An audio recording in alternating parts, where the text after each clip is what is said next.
Hi YouTube, this is my first video. I just thought I'd do a quick overview of my EDC.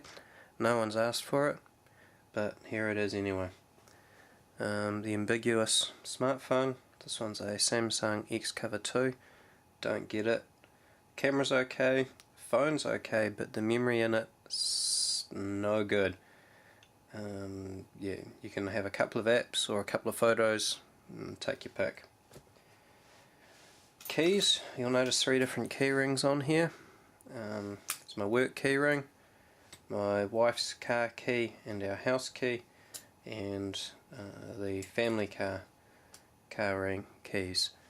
I hate having more keys in my key ring at one time, and as you can only drive one vehicle at a time, and generally you know which car you're getting into, I just choose the appropriate key ring.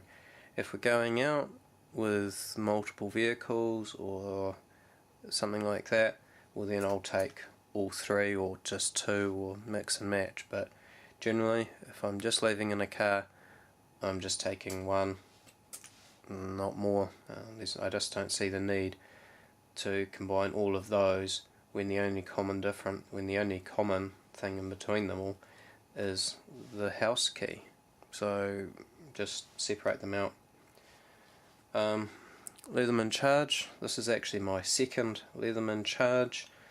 The first one was a charge TTI black and I lost it. Still gutted about that, but you know you've got a good friend when they give you one, and this was given to me, so very, very grateful for that. The Phoenix LD12, really like this little light. I've got 2 Phoenix LD20s, but this is my EDC. You can see the wear that this is getting in my pocket as it rides next to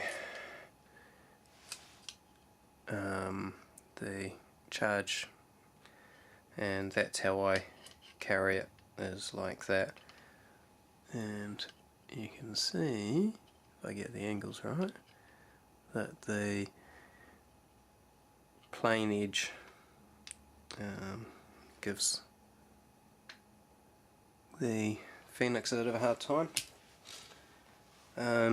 There's a lot of Altoids tin EDCs out there, and a lot of people cack a really good stuff in them. I couldn't get an Altoids tin, so I was able to acquire a smoking tin, tobacco smoking tin, from a family member that fortunately no longer smokes. So I'll just put the things in the pockets that they go in, and then I'll put this one in last as we go through it.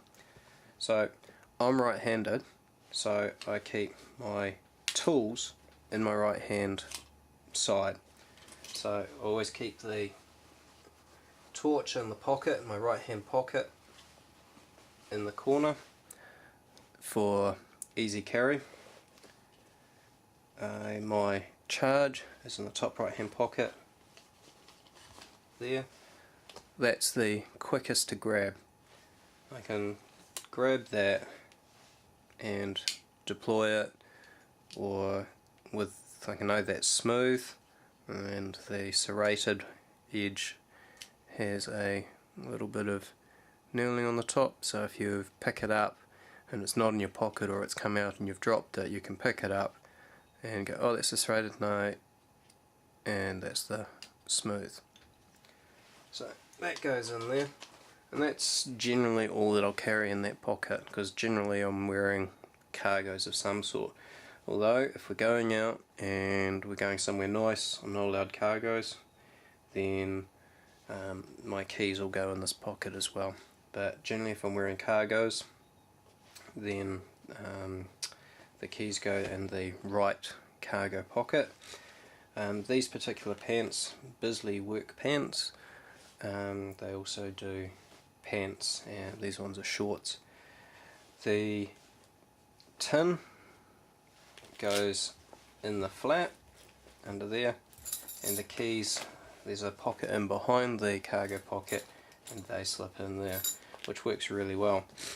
Phone goes in the top left pocket, screen side towards my thigh, because it's less likely to damage the screen, hopefully. And then the wallet goes down here. The wallet was inspired by the Bellroy slimline pockets, because I used to carry this and decided I needed to slim down. So I decided that before I pulled the trigger on a Bellroy, this was actually attached in there and folded down and poked it out even further. So I thought, oh well, I'll just cut it out, nothing to lose, everything to gain. And that was well over a year ago, and haven't got around to the Bellroy because, well, this is just working for me. Generally I carry my credit card in the front pocket with the writing. I put it in upside down with the writing up, and that gives me a little more purchase on just pulling it out, because that's the card I use the most. So I can just use the embossing on the card and just pull it out, and yeah, that just comes out really nicely. IDs are on the back, they're all clumped together because I don't very often use them, and then just a few other loyalty cards that I use very regularly. All my other loyalty cards and things like that are in here, and extra cash that hasn't made it into this wallet here is also stored in here. Again, generally I've got a pretty good idea of where I'm going with the keys, the vehicle I'm going, so I know if I'm going to the library, I know if I'm going to the pool to go swimming. Generally I know if I'm going to a cafe, but if not, well then I'll just grab another loyalty card with a stamp on it, and then when I get 3 or 4 with the stamps on it, then I'll go in and hand them the 3 or the 4, they'll put it all on one and do it that way. So I try not to carry too many loyalty cards. I've got a couple of supermarket ones in here because I'm at the supermarket regularly. So yeah, so that stays at home, as does 2 out of 3 key rings usually. So they go over there and that goes in there. One of the things I couldn't do was completely eliminate cash. Typically I don't use it very often, but I do sometimes run into stores where it doesn't, or a friend needs some money or something like that, and I find it's really convenient to just have a few notes. They fold in and fit, so I have them. So I carry a few 20s, and typically I carry a 10 and a 5, but today it's just 2 5s. The other thing I also carry, a couple of QR codes. I enjoy a game called Munzie. It is a geolocation based game, much like geocaching, and I really enjoy it for a couple of different reasons, and I'll probably do a video later on it more, but the 2 main reasons is, realistically, it's a completely pointless game except it gets you out exercising, and it also gets you to know your town much better than you would normally. You find parks that you never knew existed. The town I'm in, I've lived pretty much all my life. Been away for a few OE and lived in another town for a few years, but pretty much grew up in this town and have lived in this town all my life. And the number of parks that I have discovered since joining Munzie has probably doubled, and have rediscovered parks that I've forgotten about. So yeah, I would encourage you to look it up and partake in it, because it really does get you out walking and exploring your local neighbourhood. Parks that link up have multiple exits that you might not have realised, and can really help you learn how to get from A to B in a straight line. That would be quite surprising, and yeah, so that's that. So get back to the tin. And yeah, what I might quickly do is just weigh everything just as an idea, because I've actually never done this, so it'll be quite interesting. Scales aren't very accurate, but it's a ballpark, and that's probably all we need. These are the keyrings that I use the most, so we'll use those.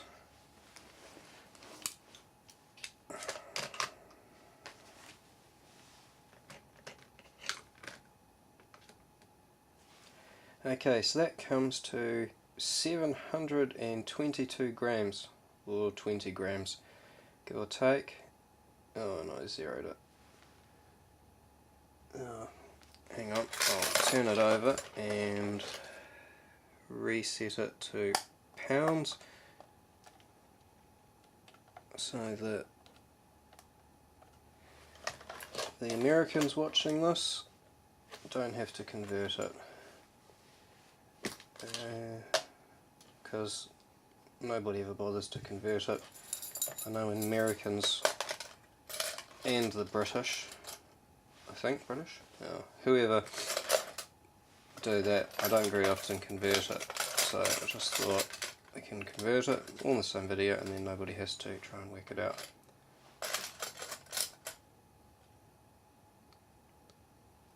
Stay on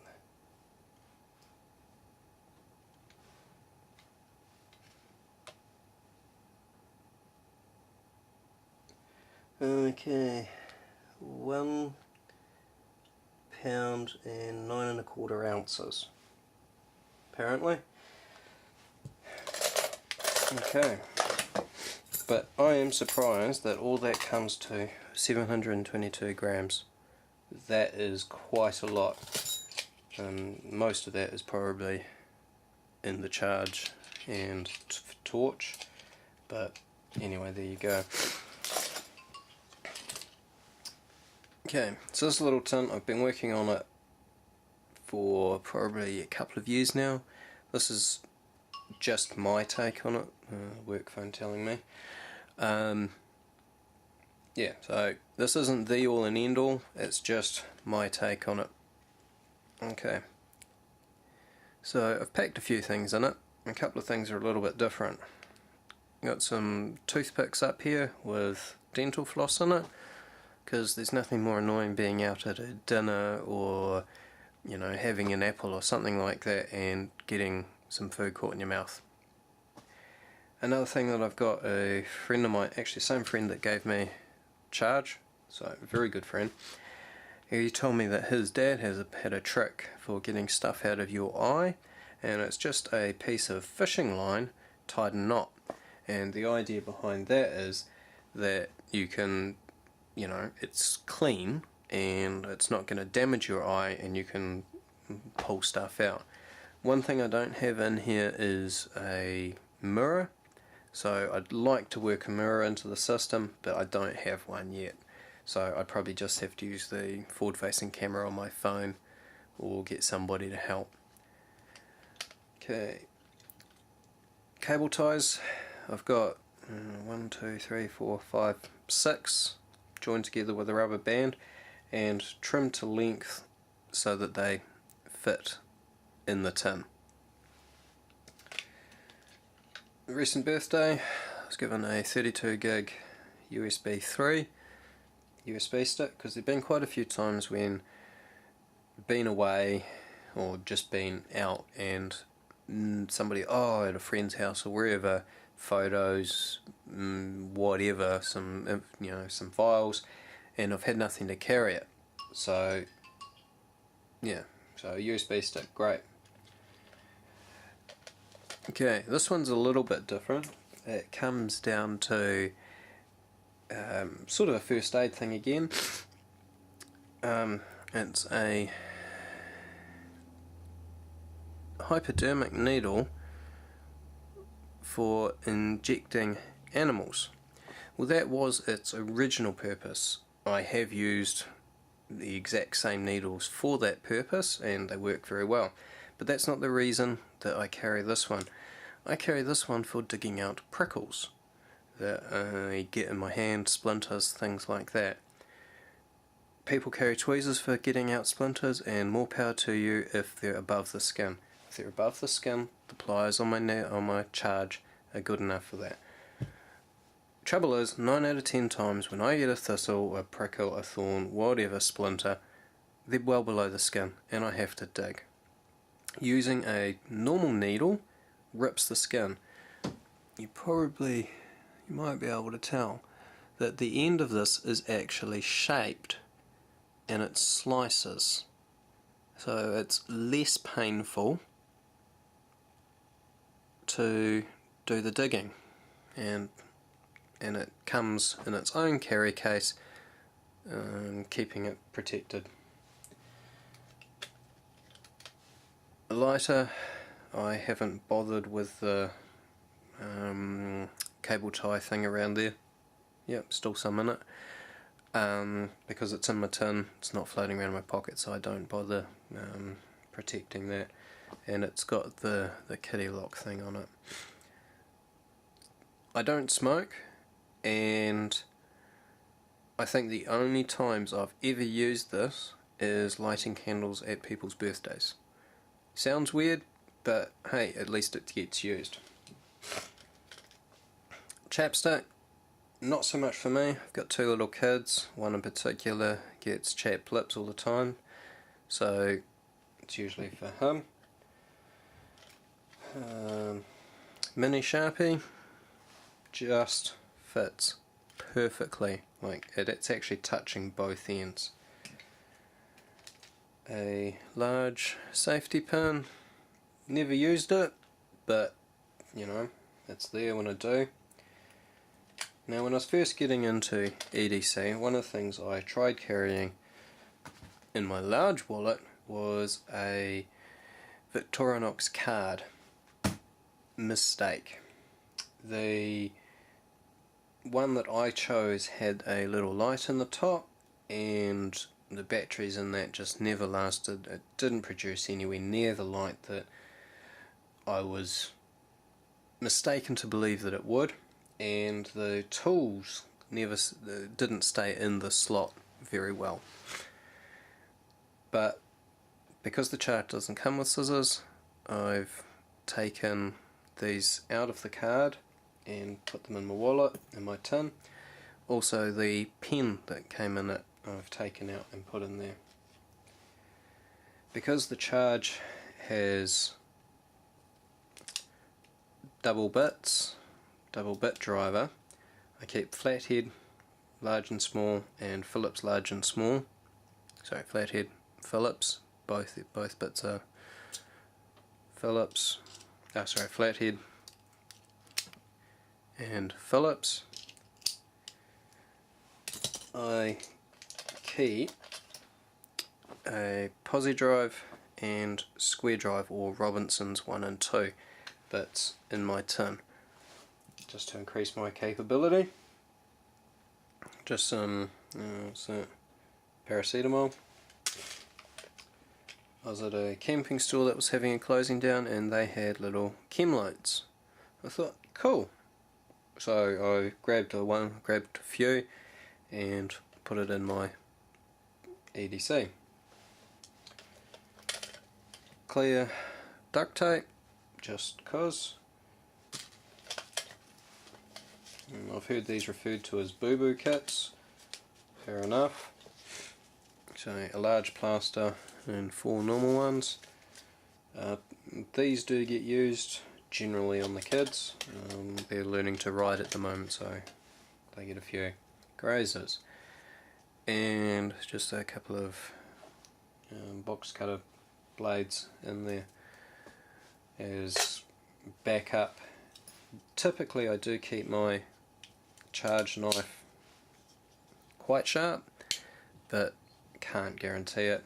So if I need something that is really sharp, guaranteed for, you know, if I had to cut into my hand or anything like that, those are probably cleaner and probably sharper, but typically that is enough. So that's just what I carry on my person. I'll do another video relating to what's in that. Expedition I don't think it's the fatty, I think it's the one down from that, but I'll put more info on that. Another thing that I do have in here, another thing, a case that I carry regularly, is my Munsey kit. And so when I do a video on Munseys, explaining why you should all join in, I'll run through this as well. Typically those are in my work lunch bag, nothing flash, or the family bag slash nappy bag that as I'm a stay-at-home dad 2 days a week I'm carrying. So yeah, I just thought I'd give you a quick rundown on that, and I'll be doing some more videos later. Anyway, thanks for watching my first video. I hope you all enjoyed it, and yeah, if anyone has any constructive criticism or some comments, that'd be great. New to this, so yeah, please be nice, and thanks for watching. Thanks, bye.